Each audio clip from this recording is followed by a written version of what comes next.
આજની ધર્મકથા. પ્રણામ. ધર્મકથા એટલે નવી નવી વાતો, પ્રાચીન કાળની આપણી પરંપરા, એ બધાને જાણવા માટેનો એક પ્રયાસ. આ એક વ્યાખ્યા. અને બીજી વ્યાખ્યા, જે કથાઓ દ્વારા આપણે અંદરમાં ધર્મનો વિકાસ થાય, એ ધર્મકથા. ધર્મ એટલે શું? તો આ જગતની અંદરમાં જે કરવા લાયક છે, સેવવા લાયક છે, જે ઉચિત છે, તે બધો ધર્મ.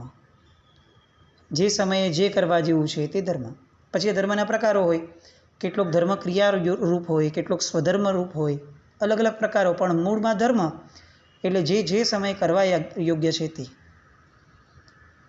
અને પરમાત્મા, તીર્થંકર પરમાત્માઓ વારંવાર એક વાત 14 રાજલોકના તમામ જીવો માટે જે કહી ગયા કે આ જગતની અંદરમાં જો સેવવા લાયક એકમાત્ર વસ્તુ જો કોઈ છે તો એ છે વૈરાગ્ય. વૈરાગ્ય એ એવી કળા છે કે જે જીવન જીવવા માટે સૌથી વધુ સક્ષમ બનાવે છે. આર્ટ ઓફ લિવિંગના આટલા બધા ક્લાસીસ આપણે કરીએ છીએ, એની આટલી બધી વાતો કમર્શિયલાઇઝ મોડની અંદરમાં આપણે બધા સાંભળીએ છીએ, પણ તેમ છતાં જૈન શાસનનો જે જીવન જીવવાનો માર્ગ છે, જીવન જીવવાની જે કળા છે, એ છે વૈરાગ્યની કળા.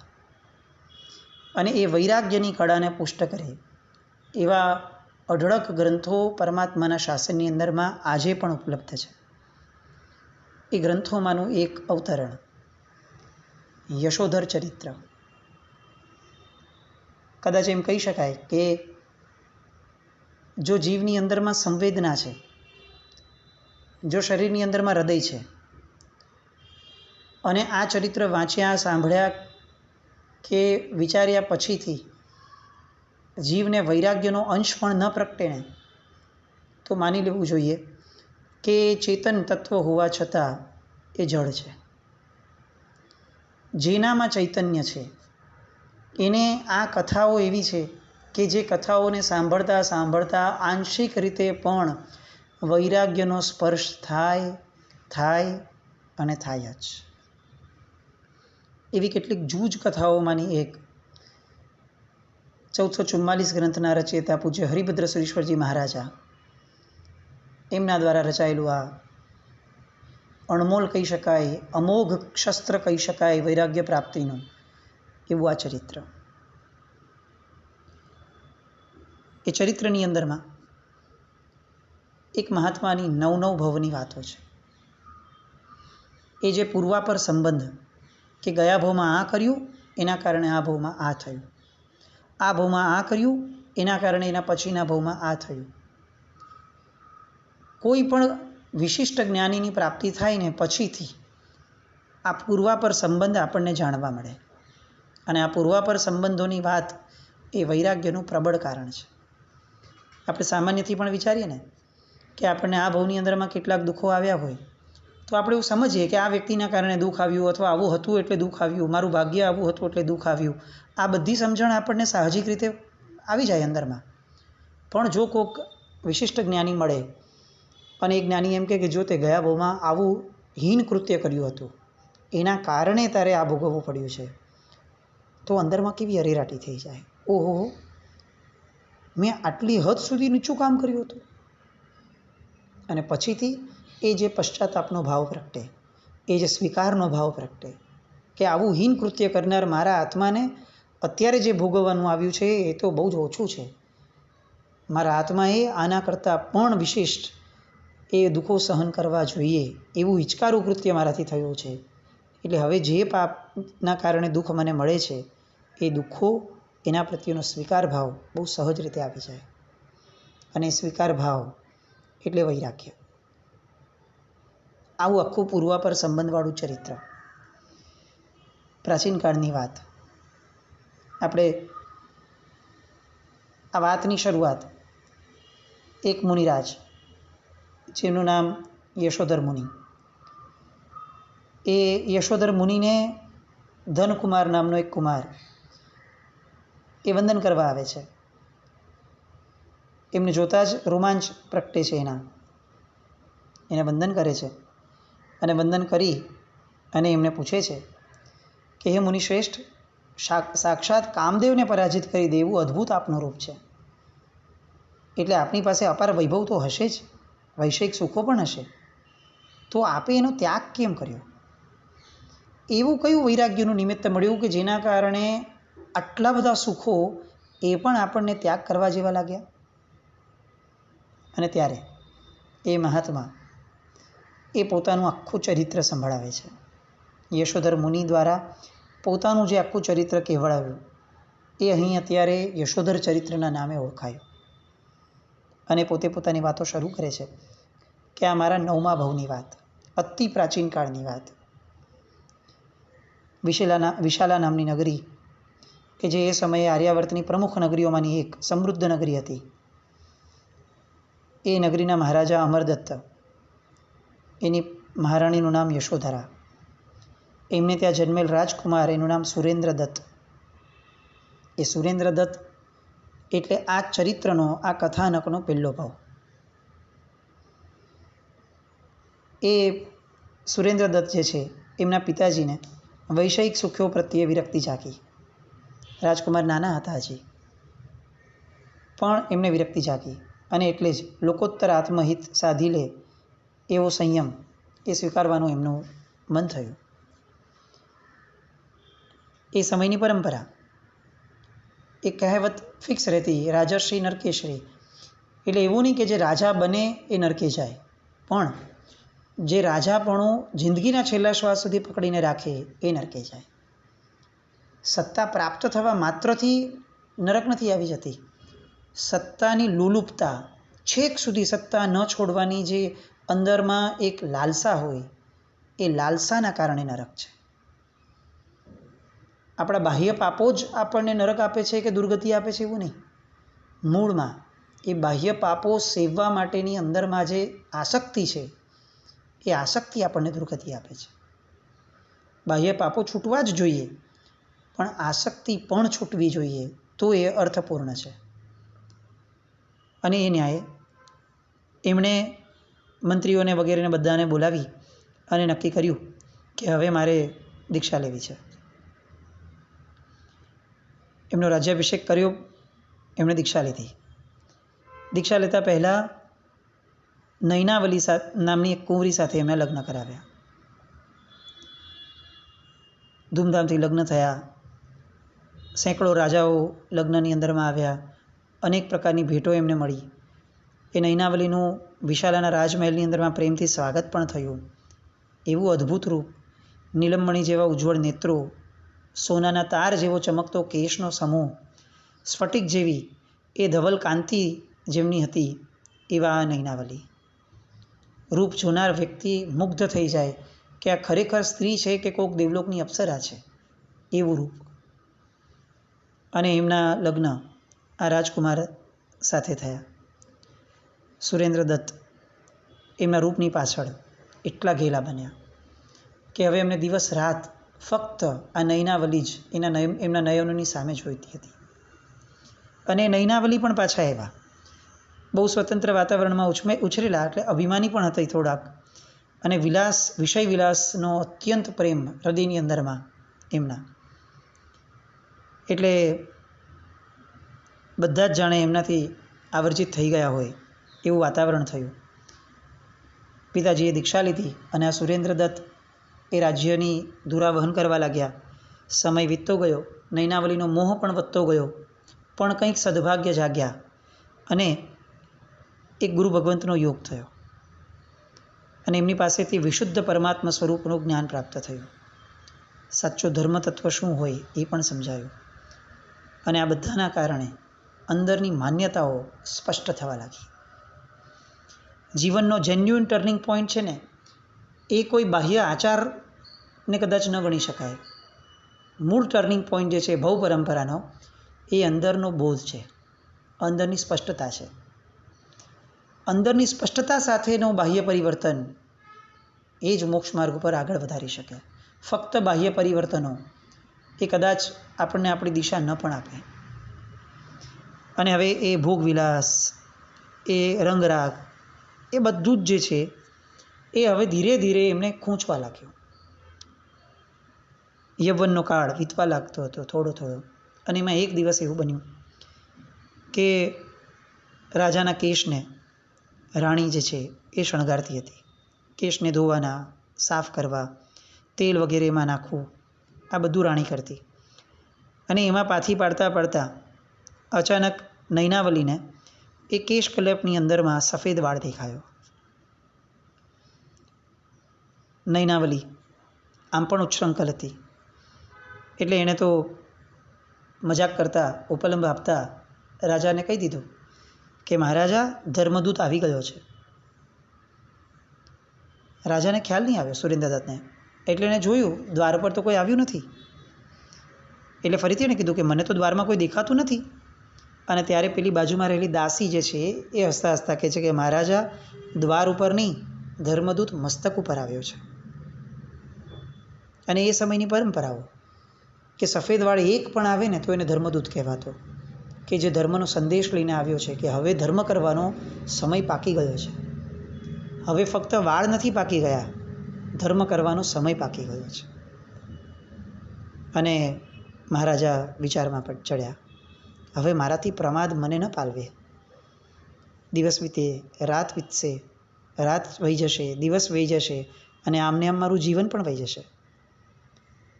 એ વિચારણામાં ચડ્યા. નૈનાવલી આવી અને એ દિવસથી એની પાછળ મોહાંત બનેલો હું. દિવસો, મહિનાઓ અને વર્ષો વીત્યા. આટલી બધી સમજણ હોવા છતાં હું આ વિષયોને છોડી ન શક્યો. કેટલો ભોગમાં લયલીન બન્યો. મેં ક્યારેય મારા આત્માનો વિચાર નહોતો કર્યો. ક્યારેય મેં મારા મૃત્યુની કલ્પના પણ નથી કરી.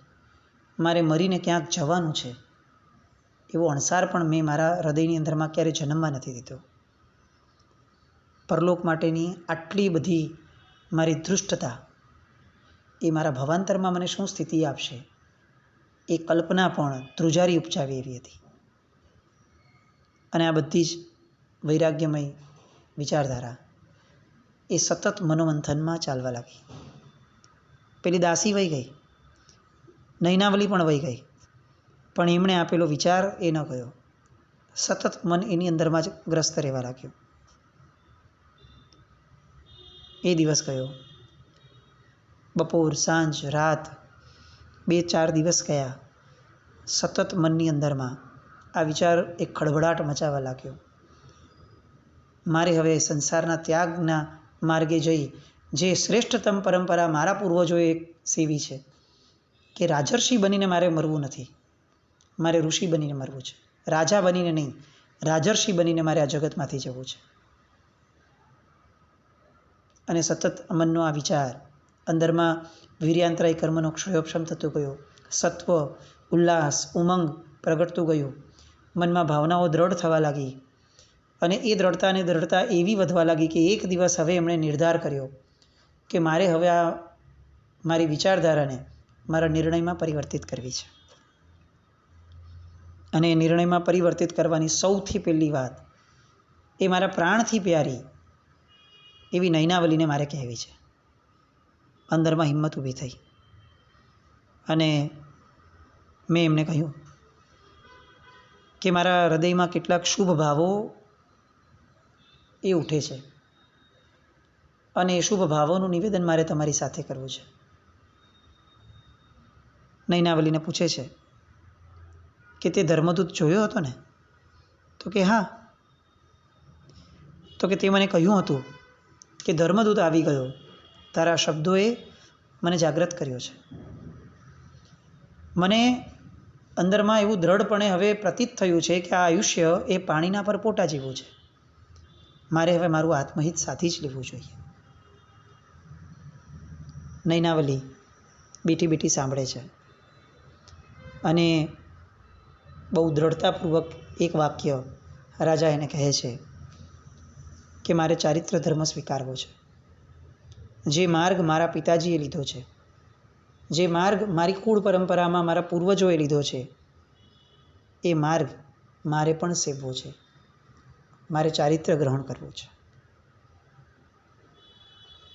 પેલી નૈનાવલી, એની આંખોમાં આંસુ ઉભરાયા.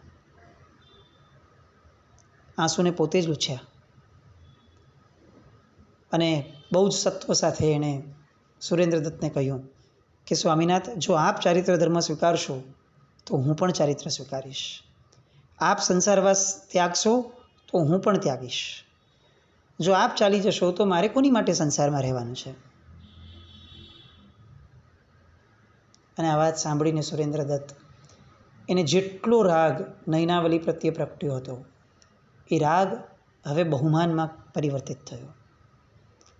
અનહદ આનંદ ઉભરાયો કે મારું પાત્ર એ કેટલું પ્રચંડ મારું પુણ્ય છે કે મારું પાત્ર મને આટલું બધું અનુરૂપ મળ્યું. હું સંસાર ભોગવતો હતો ત્યારે સંસારને અનુરૂપ મારી સાથે ચાલ્યા. આજે વૈરાગ્યનો ભાવ પ્રગટ્યો તો વૈરાગ્યમાં પણ એક ક્ષણના વિલંબ વિના મારી સાથે ચાલવા તૈયાર થયા. આ જગતની અંદરમાં આવી વેવલેન્થવાળું પાત્ર મળવું એ બહુ જ દુષ્કર છે, બહુ જ દુર્લભ છે. અને બહુ જ આનંદપૂર્વક સુરેન્દ્રદત્ત એ નૈનાવલીને જોવા લાગ્યા. એમની પણ આંખો હર્ષથી ઉભરાવા લાગી.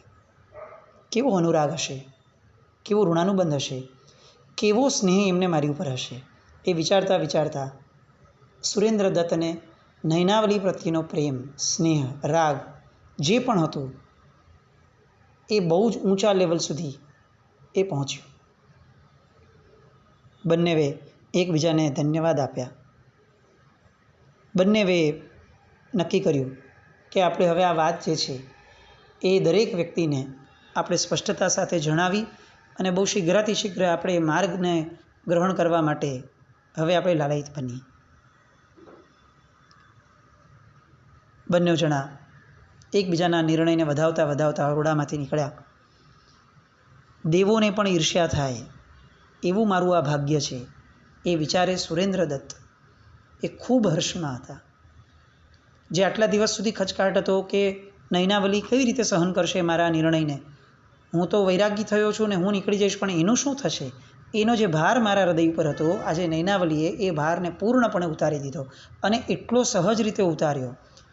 આ કેવો એનો ત્યાગ! એક ક્ષણની અંદરમાં, હું તો આટલા વખતથી મનોમંથન કરતો હતો, એક ક્ષણની અંદરમાં આ નૈનાવલીએ ફક્ત મારા સહવાસ માટે, મારી સાથેના નિર્ણયને સાથ આપવા માટે આખો ને આખો ભર્યો ભાદર્યો સંસાર ત્યાગવાનો નિર્ણય લઈ લીધો. નૈનાવલીનો ઉપકાર એ કેમેય કરીને ભૂલાય એવો નથી. અને બંને જણા નક્કી કરે છે કે આપણે આવતીકાલ સવારે આ વાત બધાને જણાવી દઈશું.